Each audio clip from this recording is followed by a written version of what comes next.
Hi everyone, I'm Dr. Christine Rook here to answer your FAQs Friday's question regarding what inflammation is and what is happening in your body when you have an inflammatory response.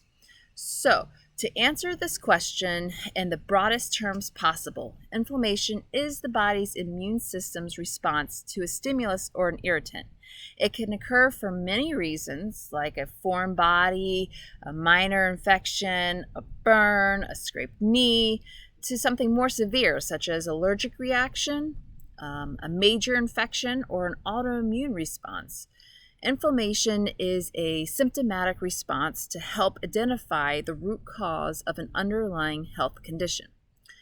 You may notice an area of inflammation by the classic signs such as increased redness, warmth, swelling, tenderness, maybe even loss of function, such as if you have an inflamed joint or difficulty breathing during an asthma attack.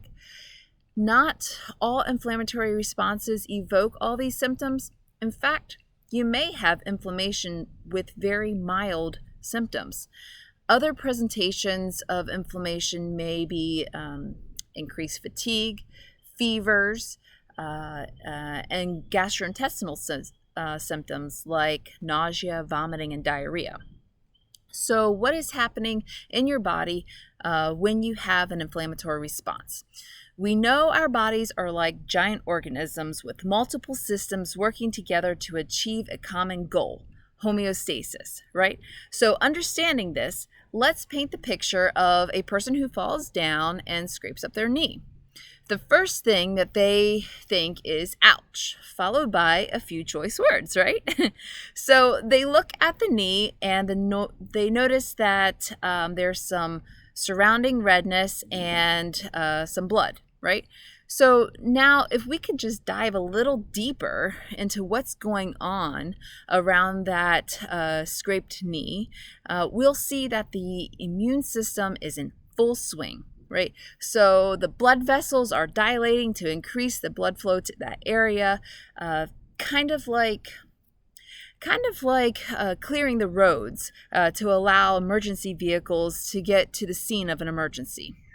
With this, the blood vessels' permeability increases, which basically increases swelling to that area. White blood cells are racing down these dilated roads to the scene, and immune defense cells are releasing inflammatory mediators such as histamine and prostaglandins and leukotrienes, platelet activating factor, and microbial endotoxins. And they're all there to help protect the scene. Macrophages are destroying bacterial intruders, and neutrophils are pumping out cytokines and recruiting and activating other immune response cells. Platelets are repairing the hole in the body, and before you know it, a scab is formed, and the body's inflammatory response system is slowly returning back to normal, right? So while that was a fun way to depict what's happening at the system and cellular level during an injury, to understand more about inflammation at an acute situation, let's now imagine this response in a chronic disease situation. So I'm going to use diabetes as an example, and to do this, you should know that diabetes is a disease in which your blood glucose or blood sugar levels are too high. So say you have not been diagnosed with diabetes, and you enjoy eating sweets and high carbohydrate foods like breads and pastas and starchy vegetables. Every time you consume these, your blood glucose levels rise. And this triggers your pancreas to produce a hormone called insulin, right? So insulin helps your body's cells use that glucose for energy, but your cells only need so much. So once they are full, the insulin pushes that excess glucose into your fat cells to store for when you're fasting, right? So like sleeping all night, 12 hours later, you wake up and you have breakfast, that kind of thing, that fasting moment. So now imagine a glucose molecule running around your blood vessels like Freddy Krueger, right?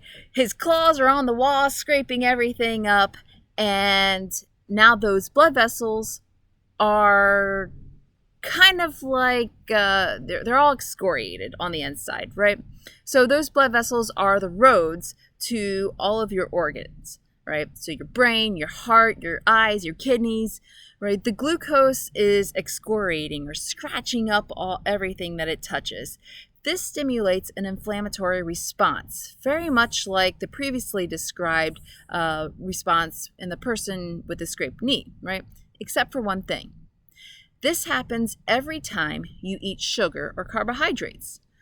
Over time, the excess sugar in your blood vessels, it causes the inflammatory response, and it forces your pancreas to put out more and more insulin to meet that demand that it's taking on your body, right? And then you become fatigued, overweight, obese, right? The plaque starts adhering to those excoriated areas in your blood vessels, leading to atherosclerosis, narrowing of the blood vessel, and then lack of blood flow to your organs. Folks, let me tell you this. If your heart doesn't get blood flowing through its blood vessels, you have a heart attack, right? So same thing with the brain, the kidneys. Lack of blood flow will kill them off. High levels of glucose over time injures nerves in your body, right? So have you ever heard the term diabetic neuropathy, right? This is what's happened. If you have that pins and needles feeling, maybe like when your foot falls asleep or something like that, right? Imagine that pins and needles all the time, or worse, instead of pins and needles, it's burning, right? And so all this can stem from having a high sugar and high carbohydrate diet. That's not the only thing that can cause diabetes, but it's something that we can do to change, right? So I could go on and on and on about this, but I'll spare you. The point is, inflammation is a symptomatic response that your body deploys to help it heal itself in an attempt to achieve homeostasis. I'll go more into the dietary aspect and what you can do to decrease inflammation in your body in another vlog. But for now, I wish you well.